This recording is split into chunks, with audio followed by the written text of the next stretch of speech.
Добро вечер, почитувани, добродојдовте во вечерашното политички магазин, да речам, заедно со Славен Томич. Прекрасен простор временски во кој сигурен сум дека сте покрај телевизиските екрани го следите овој програм, оваа телевизија, вистинска телевизија, телевизија Вистел. И задоволство ми што вечера ќе обработаме на убава тема, ќе речам, ја ставив како моја најомилена тема, бидејќи ретко се постуваат овие теми без никаква претенциозност, а тоа е визави политичарот и народот. Задоволство ме беше и се уште ми задоволство што вечера со вас и со мене Бојан Кордалов, комуниколог, кога долго време го следам како новинар, меѓутоа денеска вечерва е моментумот кога ќе ги споделам овие 45 минути со него. Добро вечер и добро дојде. Добро вечер и благодарам за кажаната чести покана. Мене предизвика ми дал простор од 2 минути.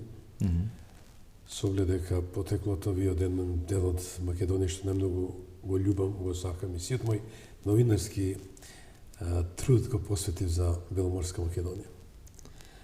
Кој е Бојан Кордалов? 2 минути само да се представите јавноста. Да, долго време, убаво време. Јас обично на вежбите и на предавањата 30 секунди им давам на студентите.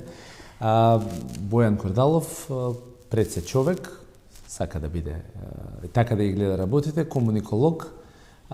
Огромна пасија ми е комуникацијата и врската помеѓу властите, политичарите и граѓаните, комуникацијата и градењето на една позитивна клима, каде што ќе се знае кој командува, тоа се граѓаните.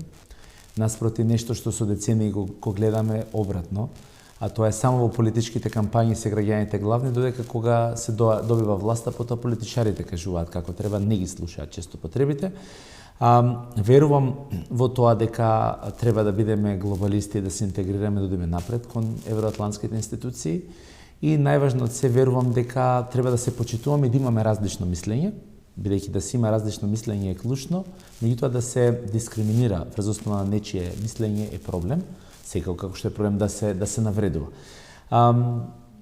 Оженет? Оженет, така. Одеме во личната биографија, да, оженет, така е. Сакам да патувам исто, ако одиме веќе во тој дел доста, но пред се сакам да слушам и да разговарам со луѓе, бидејќи тоа ми исполнува. Хоби, најголемо хоби музика, ако веќе бараме тоа, и најголемо хоби исто така друго кое што го правам е всушност планинарење и некој друг спорт кој што ми дава да размислувам. Со колку го пиеш првото кафе? Првото кафе го пијам многу брзо, го пијам со сопругата најчесто, меѓутоа во ова модерно време највеќе со компјутерот и со телефонот. Што било ако не беше ова што се денес? 3 работи, односно 4. Првата е неостварена желба да бидам да се занимавам со музика и да пеам. А инаку другите работи кои што сметам дека ќе ми леже, едното е проповед или свештено лице, другото е психолог. И на крај мислам дека со комуниколошката професија успеав овие сите 3 работи некако да ги обединам и да можам дел од тоа да опфатам во тоа што го работам. Голем предизвик. Што што го слушам дека сакаш дека пред се нема да ти преча ако предам на ти. Кога ќе слушам дека со мојот соговорник љуби да го проповеда и Светото писмо и да биде свештеник, за некого му создава секоја нека мрачна страна од животот или личноста, меѓутоа верувам дека ќе согледаш со мене тоа е на погрешна перцепција и погрешна насока на поединецот. Не, апсолутно. Кога велам духовноста за тебе. Кога велам проповедник, не мислам, јас немам компетенции да го проповедам Светото писмо, но мислам оние вредности кои што се човечки. Духовни вредности, да. А за мене духовноста е многу важна работа и е човечки избор, меѓутоа пред се лична, света работа за секој човек. Не сум од оние кои што сметаат дека разговорот за религија и за духовност треба да се претвори во надпревар, но во исто време не сум нити за наметнување на религијата врз друга религија, нити пак за наметнување на атеизмот врз религијата. Сметам дека мојот избор е религиозноста и сметам дека секој човек треба да си го носи она што ќе го реши во себе и да верува и да си наоѓа нешто во кое што продуховено ќе размислува и ќе го смирува, особено во вакви турбулентни времења. Живееме во простор временски во кој, да бидам искрен, атеизмот беше еден период доста присутен и како, меѓутоа луѓето не можат никогаш да ги тргнат од тоа што ги води ги држи, ги обстојува религијата и сето на духовноста, што ќе речеме. Имаме во нашето соседство, пред да стапат на политичката сцена, се колнат во Светото писмо. Имаме и во западните држави. Цивилизации. Тоа не е спорно. Колку се раководат, колку го почитуваат, или само на мейкап, да речам, тоа не сакам да кажам. Сметам дека, како што реков, духовноста, религијата се лична работа и секој со својот крст, како велат, секој со својот крев, секој знае колку искрен во она што го прави. Ниту судам, ниту сакам да мене ми биде судено како што се вели, меѓутоа мислам дека сите ќе бидеме подобри ако се трудиме да бидеме подобра верзија од себе. Ако се трудиме никому да не наштетиме и пред се она една многу важна начело или водилка која што мене ми, ако можеш да помогнеш, помогни, ако не можеш, берем не одмагај. Или многу важно од религијата која што мене ми е битно, никого не гледај од висина, освен ако не му подаваш рака да стане. Значи едноставно клучното што мора да го разбереме, независно во што веруваме, е да бидеме луѓе. И да бидеме пред се и над се луѓе. Заради тоа што денеска сте едно, утре сте друго, не зборам само за позиција, во било која професија денеска имате некаква можност, некаква моќ во наводници, не ја злоупотребувате. Ако имате, помогнете. А ако немате, едноставно само ќе ви дојде. И не прави, она што исто се трудам е да не правам работи со идеја дека утре ќе ми се врати тоа за добро. Значи, ако сега помогнам некому, утре ќе чекам да ми врати. Едноставно, ако имаш можност да направиш нешто позитивно, направи го. Од каде ќе дојде потоа позитивното не е важно, секако ќе дојде. Дали политичарите се раѓаат да бидат лидери? Не верувам во тоа. Тоа е според мене застарен концепт. Политичарите се градат да бидат лидери. Политичарите, ако повеќе ги користат ушите и слушаат, затоа има две уши и една уста, а можат да бидат добри лидери. Ако само зборуваат како што тоа се случува кај нас, а може да бидат само лидери во средновековна смисла на зборот, тоа е да викаат, да командаат, а денеска времето е многу различно. Имаме вие таблет пред себе, јас телефон, имаме дигитална техника, имаме социјални медиуми на кои што се тоа го шириме, имаме телевизија која што оди традиционално преку екраните, но оди и преку интернет.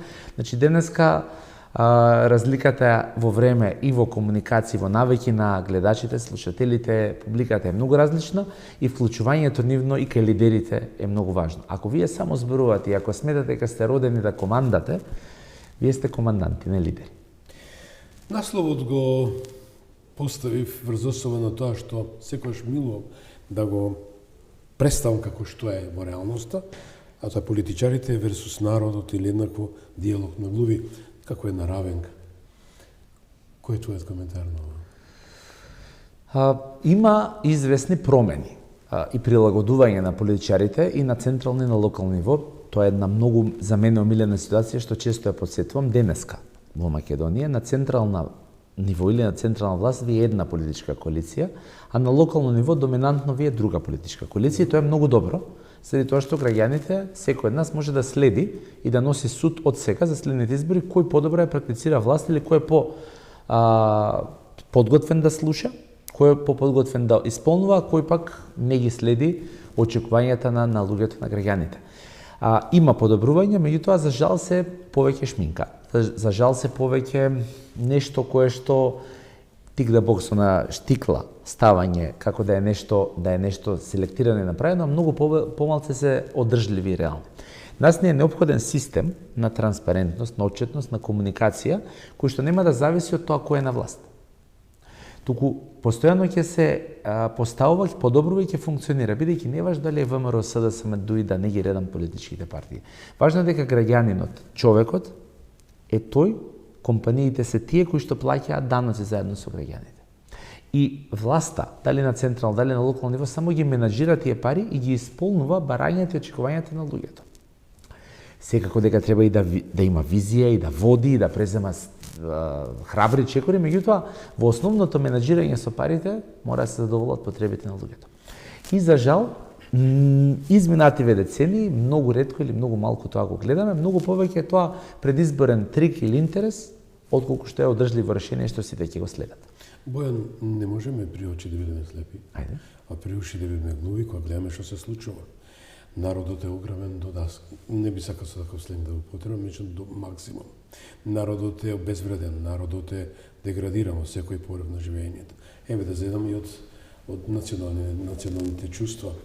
Народот се прашува како можам да го видам еден политички субјект кој иде стои рамо до рамо до премиерот, во моментот да речем, во денот на одбележувањето на националните празници, се однесува на еден од вице-премиерите кој неодамна присуствуваше на еден настан, каде кој е роден во Македонија, во Скопје, на интонирањето на химната кој е национален символ на една држава и гордост.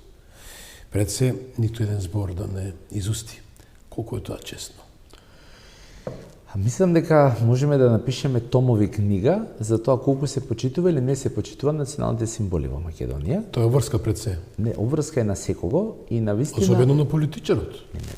Државникот. Државникот, па. Особено секој што е платен со граѓански пари. Пари, Јас така ги двојам. Значи, дали вие сте платени од пари на граѓаните, тоа се државни пари, или пак сте политичари кои што претендирате да ги менаџирате тие пари. И може да се напише буквално том, и навистина мора да бидеме реални искрени дека тоа не е добро. Не само ова што го зборувате, ние имаме ситуација на многу различни знамиња. Иконографии, знамиња во институциите кај што се... Не само институции, ние може да видиме и знамиња од поранешни непостоечки држави кои што уште се веат. По митинзи, по разни, може да видиме знамиња од други земји кои што уште се веат, кои што не се воопшто стратешки позиционирани кај нас. Така што тоа е многу сериозна тема и ако сакаме да ја промениме работата, мора сите да се обединиме зад националните символи. Бидејќи националните символи, дали е тоа знамето, дали е тоа химната, грбот и така натаму, тоа се символи на сите нас. И не случајно има закон за нив. И мораме да ги почитуваме, бидејќи ако не ги почитуваме, се рушиме самите гранката на која што седиме. Замислете во САД, например, замислете во Британија, Германија, да се случат такви работи.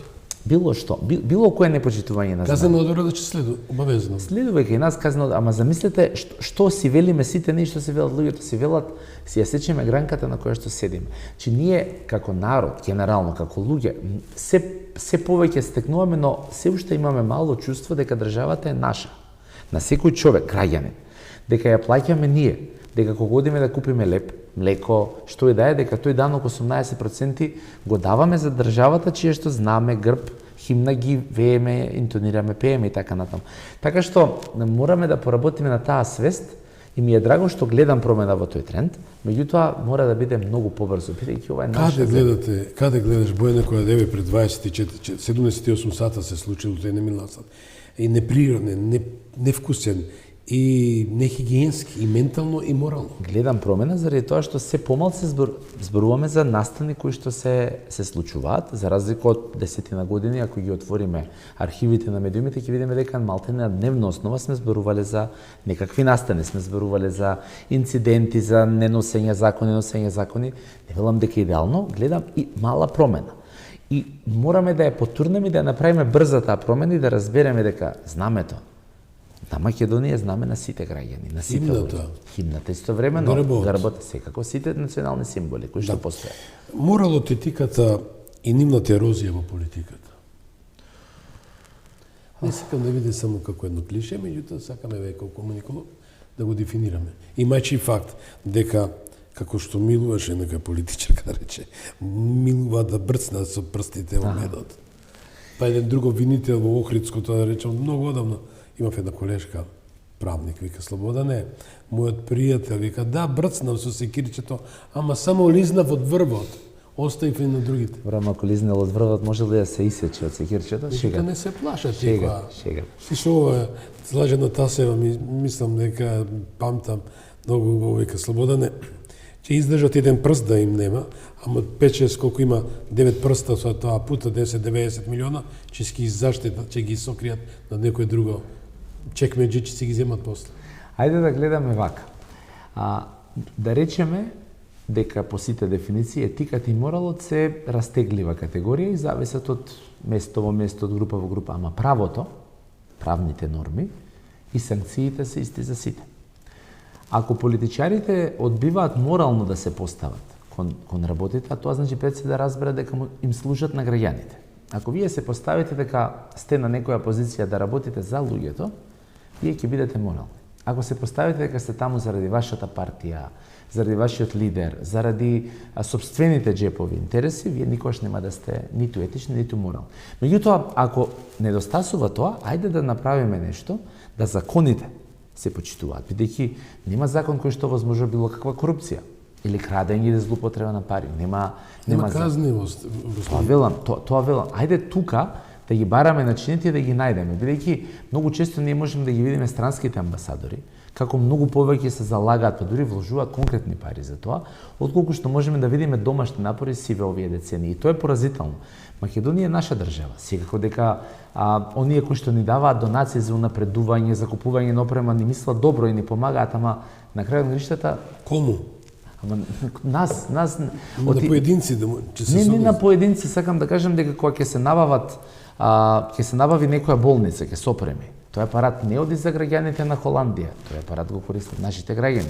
Кога ќе се купат клупи за дечиња во градинка, тие не идат на граѓаните на Британија, идат остануваат за нас. Кога се вложува во судски систем, судница опремена со дигитални уреди, побрзо обезбедување на предмети, доаѓање на дневен ред, тоа останува за овде.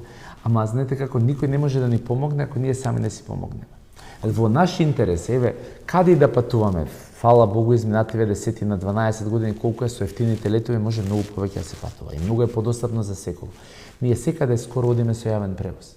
Само во Македонија, кога, како и кој како го користи јавниот превоз. И се тоа укажува дека ние немаме добар јавен превоз. Ни се случи како организација пред 7 месеци да не може еден практикант од Велес да стигне до Скопје, да се плашиме дали ќе стигне на настан во собрание со пратеници од различни политички партии, а најважно ни беше тој како млад човек да биде таму, бидејќи наместо автобус пратиле комбе, а продале повеќе карти и не знаевме дали ќе може да стигне. Замислете од Велес за Скопје. Па ако тоа не ни кажува дека за нас ја уредуваме државата, дека ние страдаме ако не ја правиме добра држава, не знам што повеќе. Значи корупцијата, законите или моралот и етиката се тоа. Значи дека или ќе работиме ќе работат политичарите за граѓаните или Бојане, се е тоа добро, меѓутоа теоретски. Практично го немаме. Не го гледаме дека тоа се случува. Имаме тендери во 4 очи. Имаме фантом или фотоморгана автопат кој ниту милиметар нема дефиниран, ниту идеен проект, а 240 милиони се казнени пенали. Повторно чечам за некој фантом проект. Ние имаме цел автопат, ако така одите, кој што треба Киче во Охрид, веќе милиарда има од две влади, па немаме видено, немаме извозено по него се нормално. Тоа сакам да те слушам, да слушам ситуацијата, знаете зашто? Зашто? Бидејќи мора да му се застане строго на тој политикант, ја така милува ми секој ќе ги наречам, се дека не се исправат, бидејќи политика е наука. Не може секој да биде политичар. Апсолутно. Со оглед дека во политиката треба да се разбираш, пред се да имаш чувство, душа. Ако немаш, чему ти е сето тоа? Спомнавме во контекст, ја би сакал малце твоја анализа од тој аспект. Јас го почитувам твојот став и твојот статус комуникологија, да имаш комуникација, да ја дефинираш ситуација, но сакам да те запрашам како ги гледаш и како да се надминат овие сите девијанни појави во државата што ги имаме. Нема друг начин да се надминат толку напластените проблеми и раздор, освен политичарите, особено најголемите партии, да седнат и да договорат правци на движење. Правци каде ќе се движи државата од аспект на тоа што е клучно. Значи, ние не зборуваме дека они треба да имаат исти став за каков данок да има. Во ред нека се разликуваат или да имаат исти став како да се стигне до одредена цел. Ама да постават цел дека, например, за 10 години нема да има загаден воздух и да седнат и да ги остават стручните во областа екологија, да изработат решенија што тие ќе ги поддржат, е добро. Или да седнат и да се договорат дека ќе нема корупција и вакви тендери, па дури партиски вработувања, ако сакате. И тоа ме прашање. Мора да го направат од сега за наредните 10 или 15 години. И нема друг начин. Оти ова е идеална ситуација 30 години. Секоја опозиција, секоја. Знаете, идеално е. Броев 17 години едната партија, односно 16,5 години едната партија, 16,5 другата партија. Предводела власт. Значи, 3 децении и повеќе. Секоја опозиција, кажува кои се аномалиите, се тоа што го зборуваме, секоја власт вика не е така, претходните го прави истото, се менуваат, плочата само се врти. И јас имам чувство дека тоа како да е некој договор, да всушност работите не се менуваат. Бидејќи вие 30 години да зборувате за истите проблеми и да не ги смените, очигледно нема волја. Значи се полнат бисагите, се полнат товарот магарињата, веројатно, бродовите, нема закони за казнивост, значи нема никаква казнивост. Мене ми е навистина смешно кога ќе го слушам господот Гир, вика, ви имате криминал тука. Дадов 10.250.000 евра за оценската комисија која беа се тука. А второ, американката вика колку стотина милиони дадовме за реформа во судскиот и систем. Значи тоа се пари кои се дадени за добробит на Македонија. Кои што ние сме ги побарале. Ние ги побараме. Ние сме ги побарале, внимавајте. Ние сме аплицирали и рекле ни треба ова. Меѓутоа парите заминаа у крив правец. Не знам. Меѓутоа ефекти нема. Каде заминале си треба да има истраги, но очигледно ефекти. Зошто не сме јасни во дело дека ја признаеме и вината и треба да бараме консеквенции. Кај самите тие политичари кои доаѓаат, не да ни климат со глава, мене ми е непријатно, искрено, најсериозно. Кога ќе ми дојде кој да е политичар од надвор, ќе рече вашата земја, оваа земја, тоа пречи на народот. Тоа не да му пречи, истото тоа би се случило и на нивниот народ, кој би заменил ти или јас, па да не го услугуваме. Тоа е навреда. Колку клиентелизмот, Бојане, Добро. и непатриотизмот во секој случај, ја доведе Македонија оваков статус на дерогација целосна. Дека патриотизам е да не оштетувате. Патриотизам е на вашите деца дигитална писменост да им дадете, за да може да се надпреваруваат и да земаат од старт повисоки плати. Така. Се додека ние не поставиме дека патриотизам е да правиш добро и за својата држава, меѓутоа и да вложуваш за иднината, значи ние ќе се возљубуваме и ќе трчаме само по политичари кои што ќе ни прикажуваат некаков наводен патриотизам и потоа кога ќе дојдат на власт, нема ништо од тоа да испарачат. И сите го прават тоа. Сите го сакаат народ, сите ја сакаат државата за време на митинзи. Меѓутоа, кога ќе дојде да се земе во рака одлуката, да се земе во рака жезлот, не се заборава. Едноставно, друга плоча се пушта. Се влага во друг филм. Апсолутно. Административен филм, пречки, процедури, партизација, се тоа. И тоа го прават сите и се мора да бидеме реални, ако сакаме промена. Ако ние сакаме само да дојдеме или да останеме на власт, ние ќе вергламе едната или другата страна. Но ако сакаме промена, тогаш мора да бидеме реални, да кажеме дека 30 години се зборува истото и внимавајте граѓаните. Од бројка од 70% па и повеќе, под 50% е падната излезеноста на изборите. Разочараност, иселување, неповратно губење на млади, и са до колку проценти треба да се дојде за да политичките партии разберат дека оваа плоча, овој филм веќе не е гледлив, не е атрактивен. Значи, буквално клиентелистички, само на најблиските поддржувачи и оние кои што имаат некаков ќар. А тоа не е политичка арена, не е политичка битка.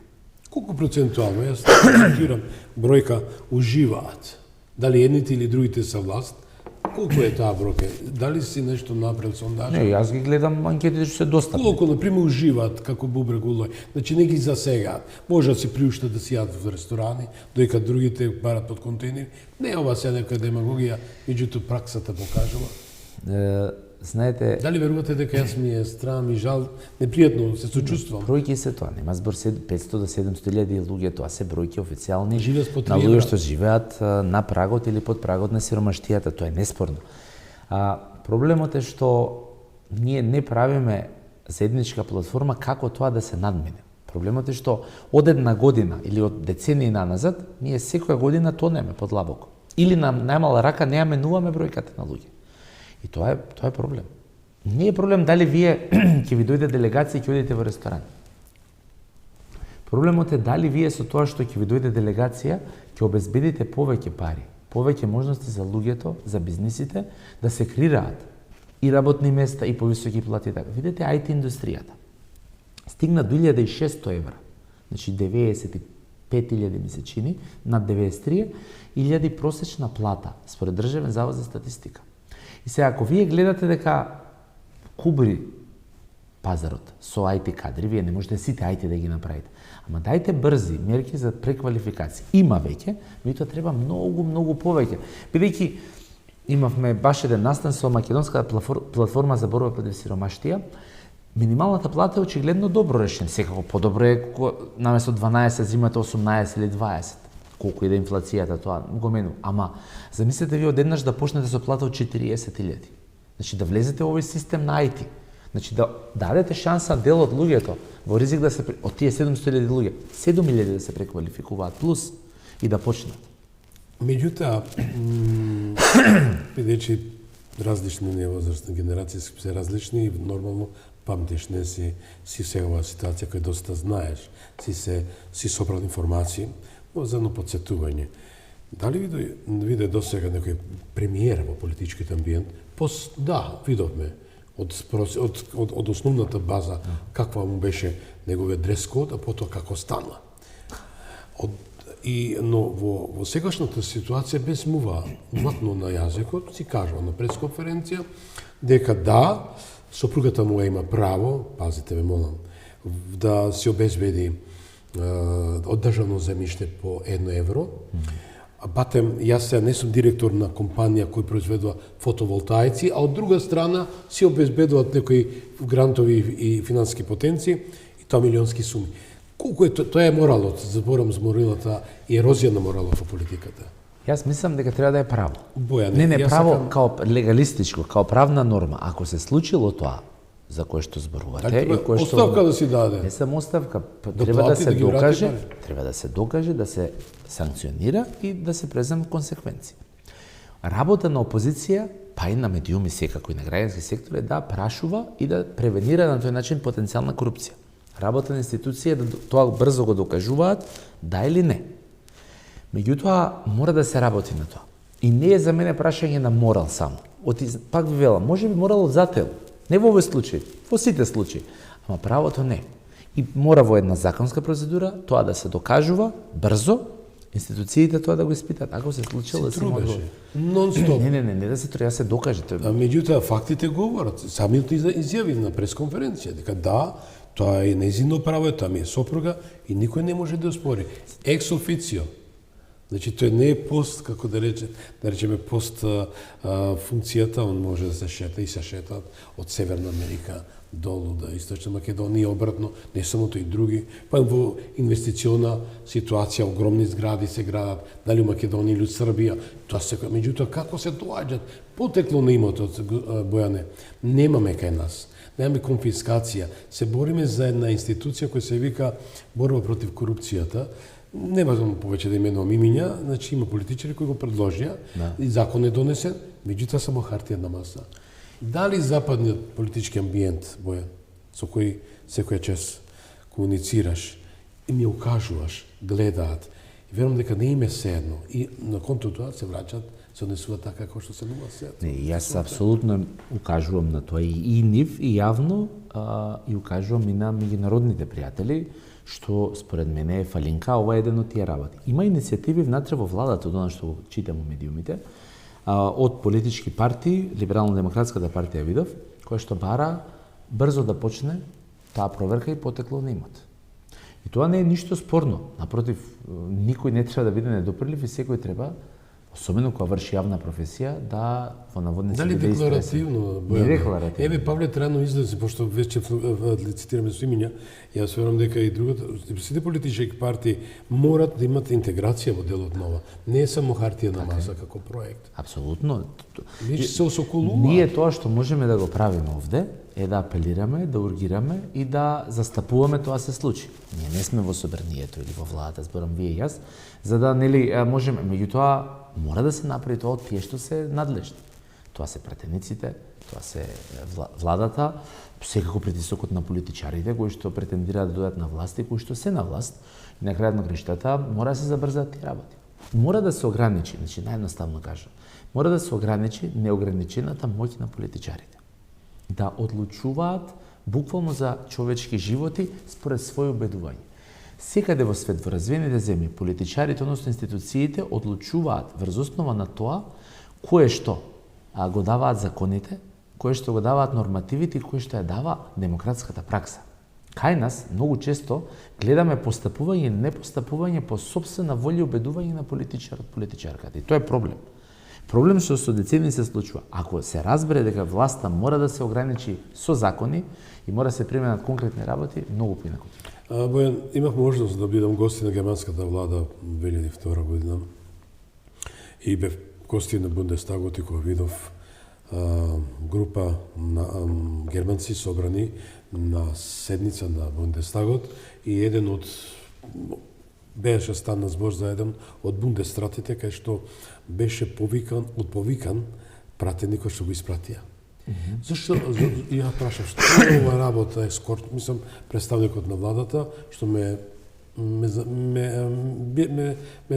пратеше, едноставно што ми беше заштита моја еден вид и вика господин Томич, бараме повикување на пратеникот бидејќи не исполни задачата. Зошто кај нас немаме таков институт? Имаме, но за жал него се спроведува. Така е, но за жал тоа е повеќе фолклорен и вие ако просурфате на интернет, сум го направил тоа, затоа и давам пример, и ако пишете оставка, да, вие ќе видите дека кај нас рекорден број на функционери си дали оставка. Ама знаете кога? Кога требале да ги преименуваат во друга функција на влада. Има некоја поставка што вика тој си поднесува оставка и владата го именува или го предлага за директор вамо и вамо. Не, за директор, за амбасадор, за било што. Значи, кај нас институтот оставка е тотално неприменет и тотално несваден. Особено од политичари. И да направиш злодело и да направиш тешка хаварија врз. Не е за злодело. Оставката е тука е морален чин пред се оставката. Се друго е законска процедура ако се го прекршиле закон. Оставката е морален чин од причина што вие не сакате да попречите одредена истрага, за која што се осомничени како функционери. Така е, затоа што вие не можете да влијаете од позиција на моќ, затоа давате оставка. Поднесувате оставка за да секој нареден функционер што ќе дојде на тоа место навистина памти и што не треба да повтори и под три најважно поднесувате оставка за да не се повтори такво нешто. Значи да се променат процедурите, да се извлече поука. Кај нас оставките се церемонија која што е трансформација од една кон друга позиција и ништо повеќе. И сериозен проблем. Дали знаеш кој само поднесе оставка во Македонија? Ако мислите на првиот министер за транспорт. Антонио Пешев. Поднесува многу, ама не им беа прифатени. Тоа е фолклор, во секој случај фолклор. Да, само фолклор, кај нас оставката фолклор и тоа е проблем. Ние до перверзија носиме многу работи. Оставката е една од тие. Дебатите, значи ние едно време 11, 12, 15 години имавме дебати меѓу политичари, 3-4 години имавме 15 дебати во еден изборен циклус. Значи се прави со логика и се прави со соочување. Еве, комуникологси, јас сум 23 години, само овој проект го водам. Во мас медија сум 42 години.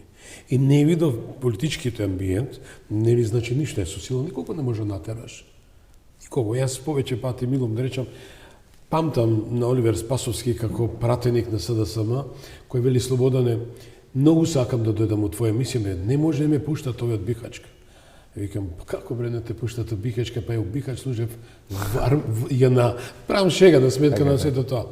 Меѓутоа, колку е тоа честно и пред се професионално да замениш на медиуми каде што така сокол, да речем така наречени поддржувачи или прости така е називот, пудинг мајстори кои треба само да бидат од тимот Клативое Такоевич, што ве збореше колегата мој починатиот Никола Младенов. Повторно сервилноста. Дали политичарот кој е на власт добива утежи, но секако не е спортски активен.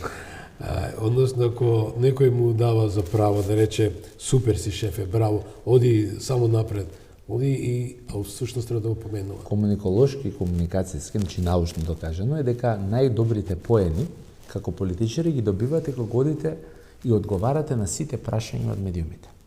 Никога вие ги избирате прашањата. Да треба вие да ги бирате прашањата, тоаш вие ќе сте новинари, а не политичари. И тоа е комуникацијска наука, тоа не е Бојан, тоа не е Слободан, тоа не е никој, тоа е факт. Так.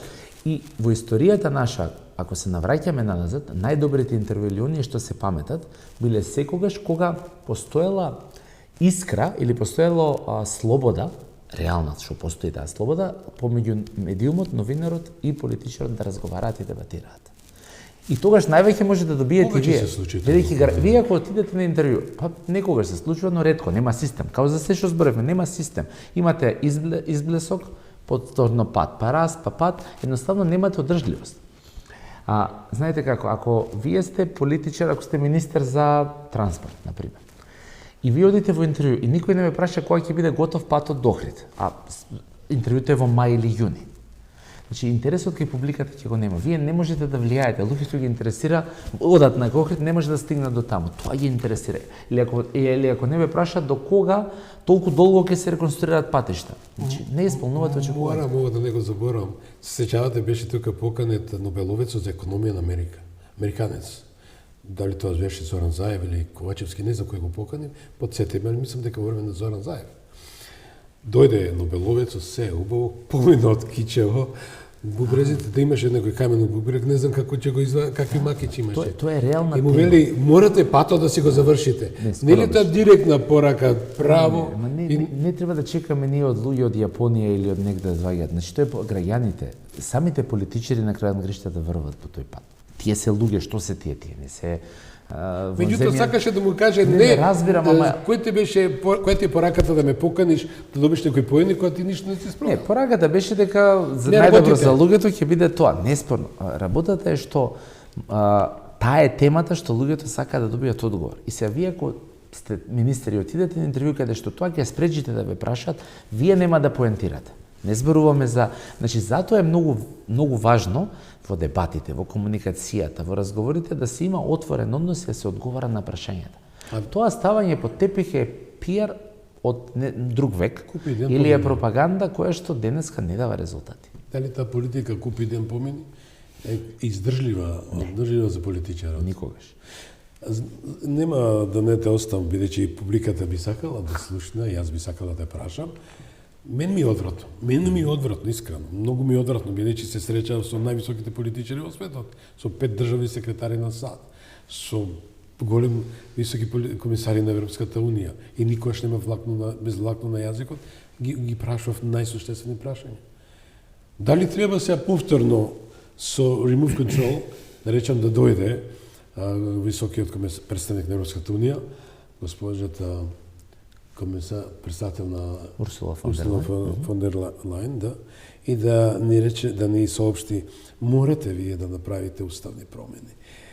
Со оглед дека увидел дека народот не сака анкетите, Бојане ти ги водиш анкетите. Секогаш се пред тебе. Само ги следиш. Не ги следиш, пардон. Анкетите се јасни, повеќе од јасно нема. Народот не сака уставни промени. Дали треба сега да ни доаѓаат тешкаши, да речам, и тоа создава отпор кај народот. Се согласуваш со мене? Се согласувам дека е сериозна и горлива тема, меѓутоа мора да ги поставиме фактите јасно. Фактот е дека Европската Унија го кажува ставот на Европската Унија за тоа како може да се продолжи понатаму доколку сакаме да продолжиме со преговори. Тоа е ставот на ЕУ. Тоа е земи или остави? Не, тоа е ставот на ЕУ според нивните процедури. Исто како што беше во делот на НАТО за членувањето, решавање. Значи тоа е процедура. Тоа е ултиматум. Можеме ние да го сметаме за ултиматум, тоа е едностранно. Неспорно. Ние како ќе го сметаме? Меѓутоа процедурата е таа. Дури никој ништо не ни каже, процедурата ќе остане. Нашата одлука е наша одлука. Значи одлуката се носи во собрание исто како за уставните измени за членството во НАТО, односно за договорот од Преспа. Јас минатата недела, кај што седеше ти, седеше председател на Социјалистичката партија, Љупчо Димовски, и навистина така се наредија коцките. Излезе едно интервју на министерот за внатрешни работи Бујар Османи, кој експлицитно кажа бугарскиот предлог, не сакам ја да го потребам тој другата форма на дефиниција, како што велел бугарски диктат или германско-француски предлог, е наш изум.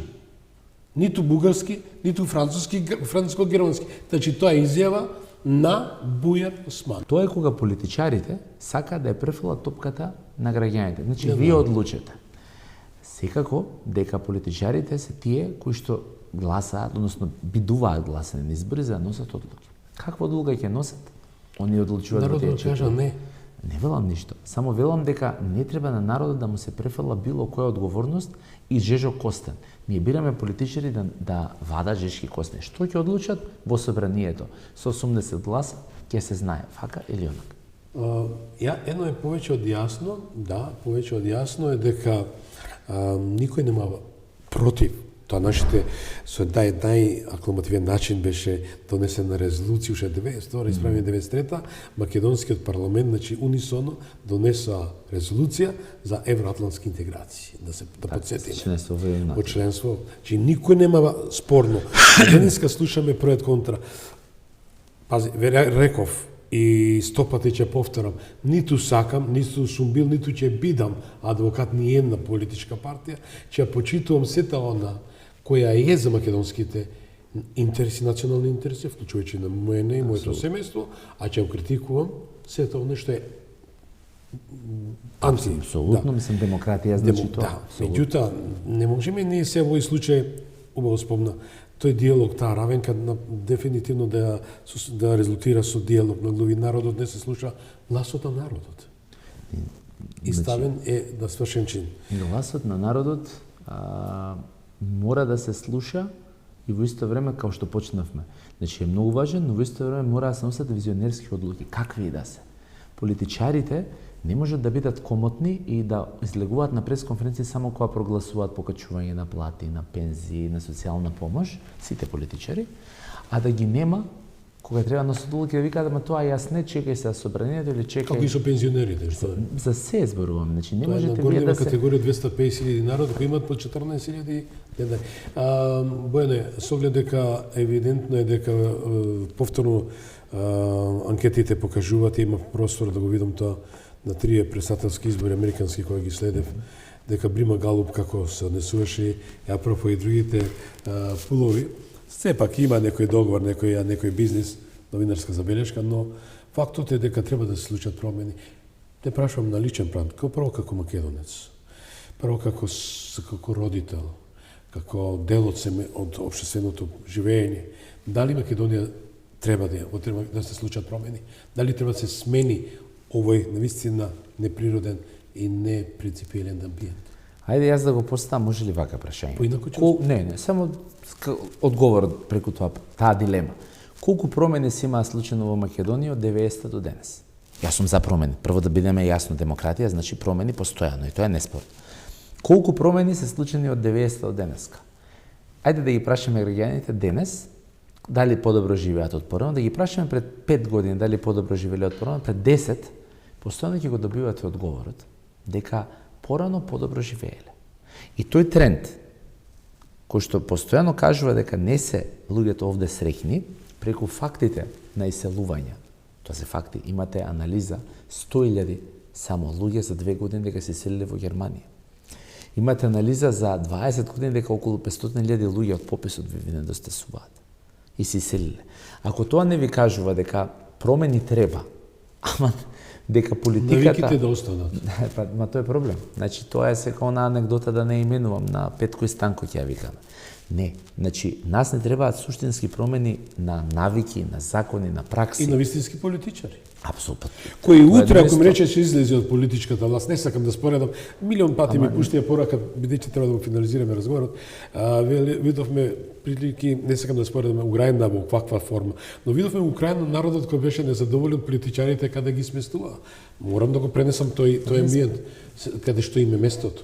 Ама, например, имате друг амбиент во Скандинавија, кој што јас многу повеќе сакам да давам за пример, или Канада, например, каде што не доаѓа ни до тоа, затоа што толку е народот вклучен во одлучувањето, или Швајцарија, или каде сега е толку инволвиран, што не доаѓа ни до потреба да казнувате. Значи, или ќе превенираме, и сите заедно ќе работиме, ќе има ред, или ќе се држиме на нишан политички и само кога ќе се смени власт, едни ќе одат на во судница, други ќе владеат и обратно. Значи, јас сакам и залагам да има ред, долгорочен и систем, кај што политичари ќе имаат критериум и самите ќе знаат дали се компатибилни за таму или не може да изгледат законите. Ако не можат, тоа ќе се изамени. Дали си најкратко за амнестија по нарачка или на ваков начин на брзо носење на европско знаме контроверзни закони?